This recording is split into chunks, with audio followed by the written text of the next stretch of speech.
Hello students, कैसे हैं आप सब। स्वागत है आपका ऑनलाइन क्लासेस के अंदर। आज हम पढ़ेंगे क्रेडिट क्रिएशन। देखते हैं अच्छा question. Discuss the credit creation and credit control instrument by RBI. हमें देखना है कैसे क्रेडिट क्रिएशन का काम करती है आरबीआई और कौन कौन सी चीज़ों का इस्तेमाल वो करती है।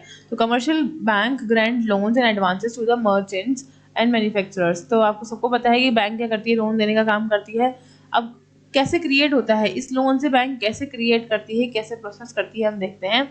इन the modern times bank deposit are regarded as money. Bank deposit जो होता है वो मनी मान जाता है। They are good as cash. They can be used for the purchase और for the purchase of the goods और in the payment of the debts. अब हम क्या मानते हैं कि जो हमारा पैसा है, जो हमारा बैंक के पास पैसा है, वो एक तरीके से हमारा कैश ही है। हम उससे वो कभी भी निकाल के उसे खरीद सकते हैं, परचेज कर सकते हैं, पेमेंट कर सकते हैं, कुछ भी कर सकते हैं। But excess creation of the credit by commercial banks lead to the inflation. अगर बहुत ज़्यादा क्रेडिट क्रिएशन कर दिया कमर्शियल बैंक ने तो हमारे यहाँ पे इन्फ्लेशन आ सकता है। इन्फ्लेशन है serious social and economical consequences. बहुत ज़्यादा economical, social and economical consequences हैं किसके, इन्फ्लेशन के। तो पीपल जो जिनकी फिक्स इनकम होती है, ऐसे वर्कर जो सैलरी पे रहते हैं, उनको प्राइस राइज होते ही बहुत दिक्कतें आती है। तो कमर्शियल बैंक क्या करती है, एक मेंटेन करती है क्या चीज़, value of the money. Value of the money है स्टेबल लेवल। हमारी इंडियन करेंसी की वैल्यू एक स्टेबल लेवल पे मेंटेन करने की कोशिश करती है, जिससे कि इन्फ्लेशन डिप्लेशन की सिचुएशन ना आए। Similarly excessive concentration of the credit leads to depletion. अब अगर आप क्रेडिट करोगे ही नहीं, क्रेडिट क्रिएशन का काम करोगे ही नहीं बिल्कुल, तो क्या होगा, डिफ्लेशन आ जाएगा। और डिफ्लेशन से क्या होगा, भुखमरी आ जाएगी, अनएम्प्लॉयमेंट आ जाएगा, लोगों की जॉब चल जाएंगी, लोग डिप्रेस हो जाएंगे, किसी के पास कोई पैसा ही नहीं होगा, मार्केट में फ्लो ही नहीं होगा पैसों का। तो ये सब चीज़ें भी हो सकती है। फिर the central bank has the control and regulate the availability of the credit, the cost and the use of the credit flow. तो हम क्या सेंट्रल बैंक क्या करती है, कंट्रोल करती है कि कितना क्रेडिट होना चाहिए, कितना क्रेडिट आप दे सकते हो, कितना आपको क्रेडिट क्रिएट करना है। वो सबसे इम्पोर्टेंट काम होता है किसका, सेंट्रल बैंक का, कि क्रेडिट क्रिएशन उसका कंट्रोल करना। Control of the credit is the main work of RBI. आगे देखते हैं कैसे कर रहा है। इंस्ट्रूमेंट कैसे क्या क्या होते हैं।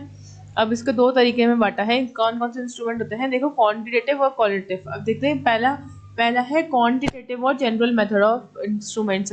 जनरल मेथड इंस्ट्रूमेंट्स के कौन कौन से हैं ये देखने हैं हमें। तो सबसे पहला है बैंक रेट। अब बैंक रेट क्या होता है, सबसे पहले ये देखेंगे हम। The bank rate is a rate of interest at which the reserve bank of India makes an advances to the commercial bank against approved securities of or rediscount the eligible bills of exchange. Bank rate ये होता है, देखिए, जहाँ पे RBI make advance to the commercial bank. मतलब RBI ने पैसा दिया है बैंकों को। आज मैं बैंक हूँ, मेरे को ज़रूरत है पैसों की, तो मैं किससे हाथ फैलाऊंगी, तो आरबीआई से क्या क्या हाथ जाके फैलाऊंगी कि मुझे पैसे चाहिए। तो आरबीआई ने लैंड किए हैं मनी कमर्शियल बैंक को। जिस रेट पे बैंक, अब वो फ्री में तो करेगी नहीं, ऑब्वियसली इंटरेस्ट चार्ज करेगी। तो वो जो इंटरेस्ट चार्ज करेगी वो है बैंक रेट। तो जहाँ पे आरबीआई लैंड करता है कमर्शियल बैंक को, वो होता है bank rate. The standard rate at which the bank is prepare to buy और rediscount the bill of exchange to the commercial bank, उसको बोलते हैं for the purchase of act. ठीक है। तो अब ये है जो change in the bank rate leads to the change in the market rate of the interest. अब जो ये बैंक की रेट है, उधार से पैसा लेती है पहले आरबीआई से, फिर लोगों को देती है और लोगों की डिपॉजिट एक्सेप्ट करती है और वापस पैसा आरबीआई को बैंक रिटर्न करती है। तो बैंक टू बैंक भी लोन का चलता है। तो यहाँ पे ये बोल रहा है कि जो रेट है बैंक रेट, उस पर डिपेंड करेगा कि हम लोगों को नॉर्मली रेट क्या है, फ्लक्चुएट होती रहती है। अगर बैंक रेट ऊपर नीचे होगी तो हमारे को भी इंटरेस्ट रेट को ऊपर नीचे कर दिया जाएगा। तो so the cost of the credit rises, the demand for the bank loans generally falls and the demand for the goods will also fall. अगर ऐसा हुआ कि बैंक रेट बढ़ गई, बैंक रेट अगर बढ़ गई तो क्या होगा कि क्रेडिट बढ़ेगा, बैंक रेट बढ़ गई तो फिर डिमांड जो है लोन्स की वो खत्म हो जाएगी। आप बहुत ज़्यादा इंटरेस्ट पे करना पड़ेगा, तो आप नहीं लोगे ना लोन। अगर आप लोन्स नहीं लोगे तो डिमांड गिरेगी तो गुड्स भी सेल गिर जाएगी। तो ऐसे करके उल्टे में भी सेम होगा। डिफ्लेशन, सिमिलरली डिफ्लेशन में क्या होगा कि बैंक रेट क्या होगी, कम होगी, एंड सेम वही बैंक रेट कम हो जाएगी, तो फिर बहुत ज़्यादा पैसा लोगों के पास होगा, ऐसे करके उल्टा वापस। तो bank rate act as a pace setter मतलब कि बैलेंस क्रिएट करने का काम करती है। बहुत ज़्यादा होगी बैंक रेट तो इन्फ्लेशन, बहुत कम होगी बैंक रेट तो डिफ्लेशन। तो ऐसा ये सिचुएशन ना आए, इससे क्रेडिट कंट्रोल करना बहुत ज़रूरी है।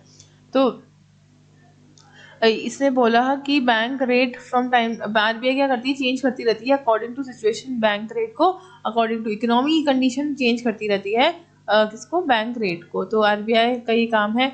RBI rate was raise for the first time from 3% to ये गलत लिखा है, in November 51 in the view of checking the undue expansion of the bank rate. अब पहले बड़ी थी 1951 में, फिर बड़ी 1955 में, उसके बाद बैंक रेट कब बढ़ी, 6% से 1968 में भी फिर 6% तक गई, फिर 1968 में 5% से सीधे कम हो गई क्योंकि उस टाइम डिफ्लेशन का एरा था।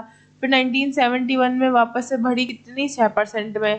तो इतना सारा डेटा लर्न करने की ज़रूरत नहीं है, बस थोड़ा सा पता होना चाहिए इसके बारे में, बैंक रेट क्या होता है। इसने पूरे पास्ट आप मान लीजिए कि 50-60 ईयर्स का डेटा दे दिया कि कब कब बढ़ी है और कब कब रिड्यूस हुई है इस पूरे पैराग्राफ में, ठीक है। तो इतने रेट्स याद करने की ज़रूरत नहीं है।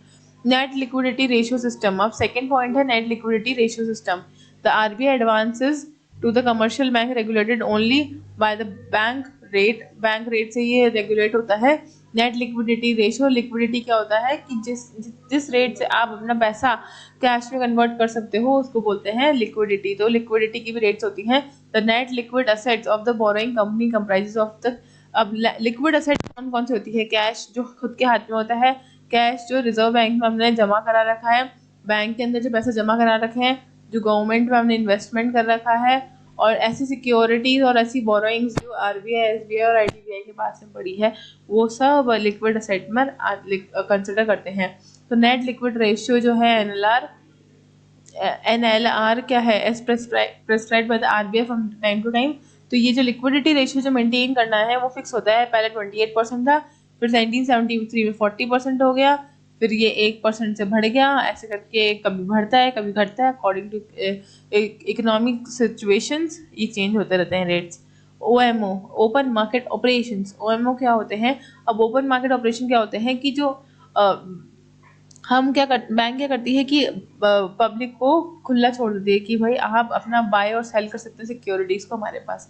तो direct buying and direct selling of the securities का काम होता है ओएमओ, जो कि बैंक करती है, कौन सी, सेंट्रल बैंक, ठीक है। Direct buying and selling of the securities. तो purchase and sale of the securities में से एक्सपेंशन और कॉन्ट्रैक्शन होगा। परचेज बहुत ज़्यादा करोगे तो बिजनेस एक्सपेंड होगा, अगर सेल ज़्यादा कर दोगे तो कॉन्ट्रैक्शन हो जाएगा। तो ऐसे करके एक्सपेंशन और कॉन्ट्रैक्शन भी होता है। RBI has employed this weapon mainly to assist the government in the borrowing operation. तो आरबीआई ने मेनली गवर्नमेंट को इंक्लूड बैंकिंग में करा ही इसलिए क्योंकि इकोनॉमिक सिचुएशन के अकॉर्डिंग रेट्स को ऑल्टर कर सके। तो वर्ल्ड वॉर के बाद में बहुत हैवी विड्रॉल्स देखे गए हैं बैंक में, जैसा कि मैंने आपको भी बताया था। वर्ल्ड वॉर के बाद चीज़ें बहुत बिगड़ गई थी, तो लोगों का ट्रस्ट उठ गया था बैंक से, तो उस टाइम लोगों ने विड्रॉ कर लिया था पैसा। कस्टमर्स डिमांड बिल्कुल गिर गई थी, बैंक से पूरा सब कुछ बैंकिंग खत्म हो गया था ऑलमोस्ट। तो आरबीआई ने क्या किया था कि मनी मार्केट में एंटर होके सिक्योरिटीज बेचनी शुरू कर दी और उससे पैसा रेस करना शुरू कर दिया। और वहाँ पे ब्रोकर कहाँ पे, चेन्नई, मुंबई, कलकत्ता ऐसी जगहों पे ब्रोकर्स भी लगा दिए। तो and the major part of the transaction are made in Mumbai only. और जो मेजर बैंकिंग ट्रांजेक्शन होंगे वो सिर्फ और सिर्फ मुंबई में हुआ करते थे पहले। हर स्टेट, हर सिटी, हर छोटी सी कस्बे में बैंकिंग नहीं हुआ करते थे क्योंकि उस टाइम डिप्लीशन हो गया था। तो आरबीआई को बहुत मुश्किलें आती हैं इन सब कामों में, इसमें ज़्यादा कुछ और नहीं रखा। नेक्स्ट देखते हैं। जुलाई 1973 में आरबीआई ने अलॉट किए bank and insurance corporation of annual quota for switching to government securities. अब नॉर्मल से आप गवर्नमेंट सिक्योरिटीज में स्विच करने का ऑप्शन दिया लोगों को आरबीआई ने क्या करा, बताया कि हमने अपने इन्वेस्टमेंट को इम्प्रूव कर दिया, अपने पॉलिसीज को स्विच कर सकते हैं। ऐसे कोटाज बना दिए bank and insurance company corporations में that has been since dispensed within the current financial year 1992-3 as a system of which switch quotas merely generated transaction in government securities. ऐसे quotas बना दिए जो सिर्फ गवर्नमेंट सिक्योरिटीज में ही deal करेंगे और banking institution and RBI पे इसका कोई इफेक्ट नहीं होगा, ठीक है, ताकि लोगों से पैसा इकट्ठा कर सके गवर्नमेंट। अब CRR होता है कैश रिजर्व रेशियो। पहले बैंक रेट देखा, अब अब आएगा CRR and SLR, cash reserve and statutory reserve. तो कैश रिजर्व क्या होता है, नाम में ही कैश रिजर्व मतलब कैश को अपने रिजर्व करा रखा है। तो ये है the maintenance of the cash deposit with RBI is in the minds of the depositor and public without the commercial banks is cash reserves। Initially the cash reserve ratio was 5%। तो ये जो deposit है RBI के पास जो deposit है वो क्या कहलाती है, कैश रिजर्व। तो पहले क्या होता था, 5% हुआ करती थी इसकी and 2% against the time deposit, और 2% अगर कम हो जाती थी अगर आपने टाइम डिपॉजिट के अगेंस्ट कोई काम किया है, तो मतलब आप तोड़वाना चाहते हैं तो RBI was empowered to carry out the CRR between, मतलब 3 से 5% के बीच में CRR की रेट होनी चाहिए थी। Depending upon the monetary condition RBI में आइदर इंक्रीज और डिक्रीज द CRR। वही सेम इकोनॉमिक कंडीशन के अकॉर्डिंग रेट्स गिरती है और बढ़ती है। 3 से 5% की, फिर 7 करी, फिर 10 करी, फिर 14 करी, लेकिन 3 से 15 के बीच में ही रहेगी रेट, ठीक है। फिर इसमें ज़्यादा कुछ नहीं बता रहा, ये बोल रहा है कि वही की कमेटी बनी, नरसिम्हा राव कमेटी बनी थी जिन्होंने कैश रिजर्व की महत्वता बताई कि कैसे होना चाहिए, कैसे आप मॉनेटरी कंट्रोल करेंगे, कैसे आप अपने रिजर्व रेशियो को कंट्रोल करेंगे, कैसे आप अपने एवरेज रेशियो 15% से ऊपर नहीं जाने देंगे और 10% के अराउंड रखेंगे ताकि आपका सारा रिजर्व मेंटेन रहे। तो ऐसे करके बहुत सारी पॉलिसीज आई, बहुत सारे लोग आए जिन्होंने उस टाइम 1960s के दौरान बैंक पूरे ख़त्म हो चुके थे, उस दौरान काफ़ी हेल्प करी बैंक्स की। फिर आगे देखते हैं क्या बोल रहा है ये। Over the years, CRR has been raised, and at the same time, the interest rate of the cash balances is also raised up. CRR की रेट बढ़ेगी तो आप इंटरेस्ट की रेट भी बढ़ गई नेचुरली, तो फिर क्या होगा, उससे क्या मॉनेटरी कंट्रोल क्या होगा, ख़त्म हो जाएगा, क्योंकि लोग इतना ज़्यादा पैसा देने के लिए वही नहीं होंगे, उनके पास कैश ही नहीं होगा इतना देने के लिए। तो ये बहुत मेजर काम है किसका, रिजर्व बैंक का, कि CRR के जो बहुत ड्रास्टिक चेंजेस आते हैं उनको कंट्रोल में रखना। अब नेक्स्ट है SLR, statutory reserve ratio, liquidity ratio. अब स्टैट्यूटरी लिक्विडिटी रेशियो का मतलब ये है कि ऐसी चीज़ें, देखो, bank required to maintain the liquid assets in the form of the cash, या तो कैश में या गोल्ड में या ऐसी सिक्योरिटीज़ में जहाँ पर not less than 25% of the total demanded and the time deposit. Time deposit मतलब कि 25% से ज़्यादा पैसा आप इस टाइम डिपॉजिट में नहीं डाल सकते, और आप सारा का सारा पैसा कहाँ पे रिजर्व करोगे, या तो कैश में या गोल्ड में। बैंक अपना पैसा कहाँ इन्वेस्ट करता है, या तो कैश रखता है या गोल्ड में रखता है। This minimum statutory liquidity ratio is additional to the cash reserve ratio से क्या होता है, उल्टा होता है। ऐसा क्या बोलते हैं, लिक्विडिटी रेशियो से सेम होता है और कैश रिजर्व रेशियो से उल्टा होता है। तो reserve bank has been empowered to change the minimum liquidity ratios. अब यहाँ पे फिर से रेट्स दी गई हैं कि लिक्विडिटी रेशियो 25 से 30 हुई, फिर 32 हुई, फिर 35 हो गई, फिर 38 हो गई, ऐसे करके 38.5 हो गई, ऐसे करके बढ़ती ही गई। तो फिर क्या हुआ, RBI ने क्या किया, reduces the commercial bank capacity to create the credit. फिर अब क्रेडिट क्रिएशन का काम थोड़ा सा कम कर दिया रिजर्व बैंक ने, ताकि इतना फ्लक्चुएशंस ना आए। उसके बाद में RBI ने जैसे ही एकदम नरसिम्हा राव कमेटी ने जैसे ही कंट्रोल करा, तो 3 साल के अंदर रेट 25 पहुँच गए 38। अब देखिए कितनी अच्छी बात है, ज़्यादा हाई होगी जितनी उतनी ख़राब होगी, जितनी कम होगी उतनी सही होगी, ठीक है। फिर उसके बाद रिड्यूस होते गया रेशियो अराउंड 32 के आसपास ही चलता रहा। अब पहला तो था इंस्ट्रूमेंट्स, और अब है सेलेक्टिव क्रेडिट कंट्रोल इंस्ट्रूमेंट। अब है सेलेक्टिव, सेकंड पॉइंट है, या ए पॉइंट हमने खत्म करा अभी तक। अब है सेलेक्टेड क्रेडिट कंट्रोल इंस्ट्रूमेंट्स। अब ये क्रेडिट कंट्रोल इंस्ट्रूमेंट्स एक क्वालिटेटिव क्रेडिट है, control measures undertaken by the central bank to divert the flow of the credit from the speculative and unproductive activities. अब बहुत सारे काला धन जो होता है जिसे कहते हैं, उनको बचाने के लिए जो चीज़ें होती हैं वो होती है क्रेडिट कंट्रोल। क्रेडिट कंट्रोल जो होता है वो क्वांटिटेटिव टर्म्स में ज़्यादा होता है क्वालिटेटिव टर्म से। क्यों पैसा दबा के रख लिया, सोना दबा के रख लिया, तो क्वांटिटी में, क्वालिटी में नहीं है, तो ये क्वांटिटेटिव टर्म्स में ज़्यादा होता है। Similarly, they encourage the productive activities at the same time discourage the speculative activities। मतलब कि क्या करता है बैंक, प्रोडक्टिव एक्टिविटीज़ को ज़्यादा प्रमोट करता है और स्पेक्यूलेटिव एक्टिविटीज़ को कंट्रोल करने की कोशिश करता है। To prevent the anti social use of the credit like speculative hoardings of the stock, मतलब कि आपने जैसे कि प्याज का हुआ था, बीच में बहुत सारा स्टॉक इकट्ठा कर लिया, मार्केट में फ्लो ही नहीं दिया, और फिर जैसे मार्केट में बहुत शॉर्टेज आ गई कि प्याज ही नहीं है कहीं पे, तो उसको ब्लैक में बेचा, कितने में, 40 रुपए की चीज़ को 140 रुपए में, तो वहाँ पर बहुत ज़्यादा पैसा लोगों ने कमा लिया। तो स्पेक्युलेटिव चीज़ें करनी बहुत लोगों के लिए आसान हो गई आजकल पैसे कमाने के लिए। अब divert cash from the unproductive, ऐसे अनप्रोडक्टिव काम जहाँ पे कैश की ज़रूरत नहीं है वो सब बंद कर देना, ऐसे नॉन एसेंशियल कोई ऐसी ज़रूरतमंद की काम नहीं, ऐसे काम जहाँ पे इतनी ज़्यादा ज़रूरत नहीं है उन, तो वहाँ से पैसे हटा लेना, ये सारा काम आरबीआई देखती है। पैसा बचाना इन शॉर्ट उनका मोटिव होता है। These directives may also relate to a purpose for which the advances may or may not be made. ऐसे अभी क्या कह रहा है कि कहाँ कहाँ पे अपने को लोन देना चाहिए, ऐसी जगह पे देना चाहिए लोन जहाँ पे अभी तक किसी ने नहीं दिया हो। The margin to be maintain on the secured loan, एक मार्जिन बना के चलना चाहिए सिक्योर्ड लोन पे। Maximum amount of advances to any firm और कंपनी का सेट होना चाहिए कि इससे ज़्यादा नहीं हम देंगे पैसा, और रेट ऑफ इंटरेस्ट भी चार्ज होती है वो फिक्स होनी चाहिए। सॉरी, अब देखते हैं नेक्स्ट क्या कह रहा है। Reserve Bank of India has undertaken the following selective credit control check and speculative and inflationary check कर रहे हैं। अब देखते हैं क्या क्या चेक कर रहे हैं। पहला है variations of the margin requirement। A variation of margin requirement, margin and the difference between the loan value and the market value of the securities offered by the, अब loan value and market value is called margin। Loan value मतलब जिस rate पे आपने loan दिया, market value मतलब आज उस पैसे की मार्केट में क्या वैल्यू है, उसका जो डिफरेंस होता है वो बैंक की कमाई है, मतलब मार्जिन है। अब आगे बोल रहा है कि fixing the margin requirements on the secured loans, the central bank does not permit the commercial banks to land to their customers the full value of the securities offered by them.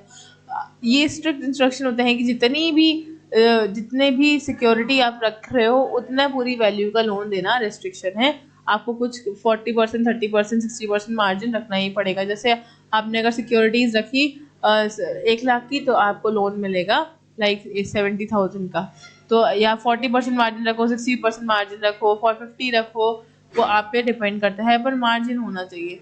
If the central bank raises the margin requirements, the amount of the bank advances against securities will automatically reduce. अगर जैसे जैसे अगर बढ़ा दिया, अब उन्होंने बोला margin 70% रखो, तो क्यों कोई लोन लेगा। उन्होंने बोला 1 लाख में आपको सिर्फ 70% मार्जिन छोड़ के 30,000 का लोन लेगा, 1 लाख की सिक्योरिटी के बदले आपको 30,000 का लोन मिलेगा, तो कोई लोन लेगा ही नहीं ना। तो इतनी ज़्यादा भी नहीं बढ़ा सकते रेट, इतनी कम भी नहीं रख सकते। इसके बीच में बैलेंस कौन क्रिएट करता है, सेंट्रल बैंक क्रिएट करती है। तो central bank lowers down the margin or requirement the amount of the bank advances the customer again securities will automatically be increased. Thus by altering the margin requirements time to time, हमें time to time central bank को क्या करना पड़ता है, keep on changing the volume of the banks. आगे देखते हैं। The reserve bank of India has been increasingly using this methods in recent year to control the bank advances। ये वाले मेथड काफ़ी टाइम से यूज़ कर रहे हैं। जो फूड ग्रेन्स होते हैं, ऑयल, इन सब में स्पेक्यूलेटिव एक्टिविटीज़ ज़्यादा होती हैं, तो बहुत टाइम से फ्रॉम 1957 से ही आरबीआई क्या करती आ रही है, कि मार्जिन रिक्वायरमेंट को सेट कर रही है और ऑल्टर भी करती है। जैसे कि एक बार ना 85% मार्जिन रिक्वायरमेंट सेट कर दी थी किस पे, ऑयल्स पर, groundnut oil, castor oil. क्यों कराइए, this was done to check कि अगर प्राइस राइस होती है due to the rise in the price of the oil, seed and vanaspati, the margin requirement were also increase in the pulses of the sugar and vanaspati oil. तो उन्होंने ये सब चीज़ें कभी एकदम ज़्यादा कर दी थी मार्जिन कुछ चेक करने के लिए, कभी एकदम लो कर देती है कुछ चेक करने के लिए। तो आरबीआई क्या है, फ्लेक्सिबल है to use any rate in any situation, but वो अकॉर्डिंगली होना चाहिए कि उससे कोई नुकसान ना हो। क्रेडिट अथॉन्टिकेशन स्कीम, CAS क्या होता है। अब देखते हैं क्रेडिट अथॉन्टिकेशन स्कीम का मतलब। इसमें दे रखा है कि credit control authentication scheme the type of selective credit control. अभी क्या है, सेलेक्टिव क्रेडिट कंट्रोल स्कीम है जो रिजर्व बैंक ने निकाली है 1965 के अंदर, क्रेडिट कंट्रोल के लिए बनाई गई है, जो कि 1 करोड़ से ज़्यादा पॉलिटिकल पार्टी क्रेडिट लेती है उसके ऊपर लगेगी। तो उन्होंने 1 करोड़ की लिमिट को 6 करोड़ कर दिया 1986 के अंदर। जैसे जैसे महंगाई बढ़ी रेट भी बढ़ती गई। अब उसमें क्या है, RBI requires to commercial bank to collect, examine and supply the detail information कि कौन कितना बोरो कर रहा है, कौन कितना टाइमली पे कर रहा है, उनके ऊपर क्लोज वॉच रखोगी किसने कितनी बोरिंग ली है और कौन उसको टाइमली दे पा रहा है। तो but this scheme was abolished in 1982। 1982 में ये स्कीम ख़त्म कर दी गई थी और फिर दूसरी नई नई स्कीमें और आती गई। तो रिजर्व बैंक ने मॉनिटर किया और स्क्रूटनाइज मतलब कि उसमें अच्छे से डीपली स्टडी करा कि सारे सेक्शन को कि 5 करोड़ से ज़्यादा अगर किसी सिंगल पार्टी को देना है and 2 crore in case of the term loans. तो लिमिट क्या लगा दी, 5 करोड़ और 2 crore single party and loan term loans के अंदर। तो ये था CMA क्रेडिट मॉनिटरिंग अरेंजमेंट, ऐसे करके उन्होंने मॉनिटर किया पूरे क्रेडिट कंट्रोल को।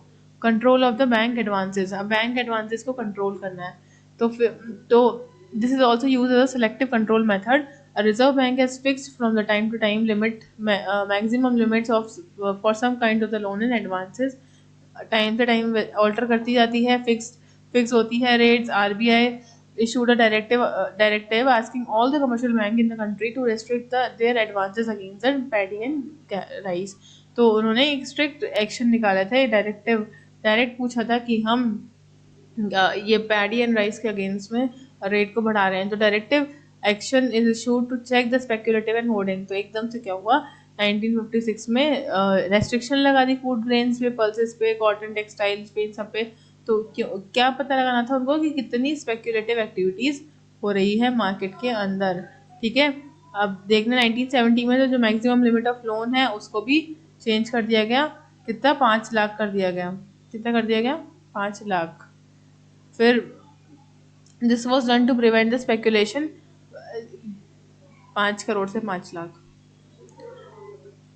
क्रेडिट स्क्वीज पॉलिसी, ये क्या है अब, credit squeeze policy or dear money policy is anti inflationary measure. Anti inflationary measure है, it aims at curbing overall the loanable resources, मतलब कि जितने भी लोनेबल रिसोर्सेज है उन सबको हटाकर ये वाली एक पॉलिसी लाई गई कि आप अपने बोरोवर्स से पैसा लोन, बोरोवर्स को अपना पैसा दे देंगे लोन पे।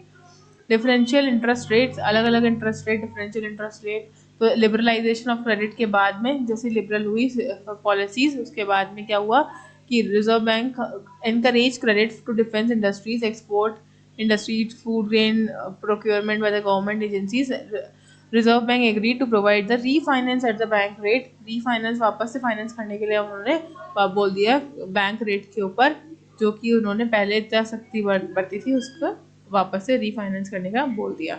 It made credit dearer to the, अब डियरर मतलब कि उनके लिए बहुत आसान बना दिया। मॉरल परसुएशन, मॉरल परसुएशन क्या होता है कि involves the advice, request and persuasion with the commercial bank to cooperate with the central bank in implementing its credit policies. Credit policies को इम्प्लीमेंट करने के लिए हमने क्या मांगा, कॉपरेशन, किसका, सेंट्रल बैंक का। सेंट्रल बैंक का कॉपरेशन मांगा कि सॉरी कमर्शियल बैंक का कॉपरेशन मांगा कि आप किससे कॉपरेट करो, कमर्शियल बैंक से कॉपरेट करो, ताकि हम मॉरल परसुएशन कर सकें।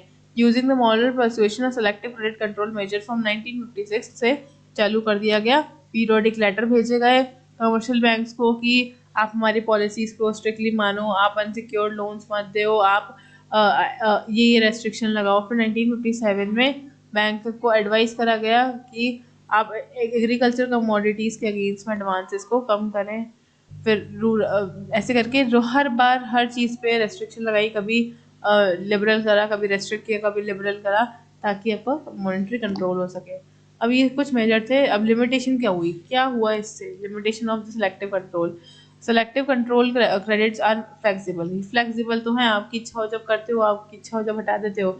दे can B Titan, relaxed, withdrawn, implement. आप इसको स्ट्रिक्टली भी कर सकते हो, आप इसको लिबरल भी रख सकते हो, कैसे भी रख सकते हो।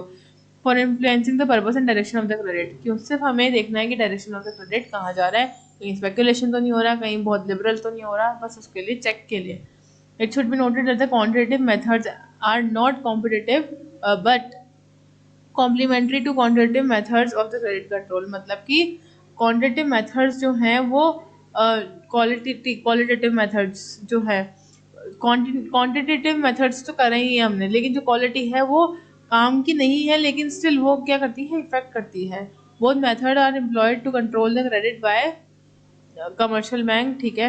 Reserve bank implemented various methods of the credit control, channelizing the flow of the credit into the productive sector and restricted the financing of speculative and unproductive activities। फिर उन्होंने क्या करा कि इन सारी जो स्पेक्यूलेटिव और अनप्रोडक्टिव एक्टिविटीज़ है उनको कंट्रोल करना शुरू कर दिया और स्ट्रिक्ट एक्शंस उनकी तरफ ले लिए। सेलेक्टिव क्रेडिट कंट्रोल कौन कौन से थे, उनके लिमिटेशंस क्या थी। अब क्या हुआ, trader mostly use their own finance. अब वो खुद का फाइनेंस यूज़ करते हैं, वो करते ही नहीं है, बैंक फाइनेंस से यूज़ ही नहीं करते। अगर वो खुद का फाइनेंस कर रहे हैं तो आप होर्डिंग रोक ही नहीं सकते। अगर सेल्फ फाइनेंसिंग या खुद का पैसा लगा रखा है, बैंक का नहीं है, तो आप कैसे रिड्यूस करोगे। आप कितना ही रेट को छेड़छाड़ कर लो, अगर आज मैंने मेरा पैसा मेरे बिजनेस में लगा रखा है, अब बैंकों के रेट में कुछ भी बदलाव है मेरे को कोई फर्क नहीं पड़ने वाला, मैं मेरी ब्लैक मार्केट के नाम से करूंगी। ट्रेडर्स में also manage the credit from the non control sectors. Traders क्या करते हैं कि नॉन कंट्रोल सेक्टर से भी आराम से कर सकते हैं, जो कि ये देनदार होते हैं, जो गाँवों में होते हैं, सरपंच मुखिया, लोग, इन लोगों से भी पैसा बोरो कर लिया जाता है ताकि इस बैंकों का चक्कर ना पड़े। Reserve bank has no control over the activities of non banking financial institutions. अब एनबीएफसीज में जो होते हैं नॉन बैंकिंग फाइनेंशियल इंस्टीट्यूशंस, तो एनबीएफसीज में कोई कंट्रोल नहीं होता आरबीआई का, तो वो अपनी मनमानी चलाते हैं, तो इस वजह से ये सारी पॉलिसीज फेल हो जाती है। The Reserve Bank is not fully equipped with the tools and the power to control effectively the inflation trends। RBI के पास इतना पावर ही नहीं है कि इन्फ्लेशन को कंट्रोल कर सके, क्योंकि इन्फ्लेशन कंट्रोल करने के लिए बहुत ही मुश्किल होती है। बट आरबीआई ने क्या करा कि इतना इफेक्टिव नहीं था, लेकिन आरबीआई ने अपनी पूरी कोशिश करी है कि इन्फ्लेटरी प्रेशर डाले, होर्डिंग्स और स्पेकुलेशंस को रोका जाए। Existence of the large quantity of the money in the black market also possesses। अब जो बहुत सारा ब्लैक मनी ऑलरेडी मार्केट में एग्जिस्टिंग है उनको पहले हटाना है। स्पेकुलेशन और होर्डिंग जो हो रही है उनको हटाना, उसके हेल्प से ब्लैक मनी बाहर निकालना, जो कि अब बहुत हद तक कंट्रोल में आने लगा है। तो ये सब काम क्या है, आरबीआई के हैं कि कंट्रोल करें इकोनॉमी के ऊपर। The method of selective control are most suitable under the developed countries like India। developing countries like India, developing country है India एक, तो divert credit to more essential industries for the speedier economic development। अभी ये ऐसे ही बोल रहा है कि डेवलपिंग कंट्री है, यहाँ कंट्रोल करना थोड़ा सूटेबल होता है। जो selective credit control can prove helpful in the achieving the objective. थोड़ा सा कंट्रोल करते ही लोग कंट्रोल में आ जाते हैं, बहुत माथा नहीं लगाना पड़ता क्योंकि डेवलपिंग है। Reserve bank has not taken the different selective control to check the inflationary pressure, the price position in the country might may have somewhere worse. ढंग से नहीं करा गया, ये जितने भी कंट्रोल मेथड्स लगाए वो पूरा सोच समझ के प्लानिंग के साथ आरबीआई ने नहीं लगाए हैं, इसलिए सिचुएशन वर्स हुई है। The selective credit control is applied along to the quantitative credit. Quantitative credit के थ्रू लगा दिया, जो कि बहुत ही गलत था। तो काफ़ी सारे लिमिटेशंस भी हुई, काफ़ी सारे फ़ायदे भी हुए, काफ़ी जगह से ब्लैक मनी भी निकल के आया। तो सबकी अपनी अपनी फ़ायदे और नुकसान होते हैं हर पॉलिसी और हर टर्म के। तो ये था आरबीआई में पूरा क्वेश्चन कि क्या क्या मॉनेटरी पॉलिसी उसने लगाई, क्रेडिट के ऊपर था पूरा। तो आई होप आपको ये क्वेश्चन समझ में आ गया होगा। ये थोड़ा सा लेंथी है, आप इसको 2-3 बार पढ़िए, आपको समझ में आ जाएगा। Thank you so much.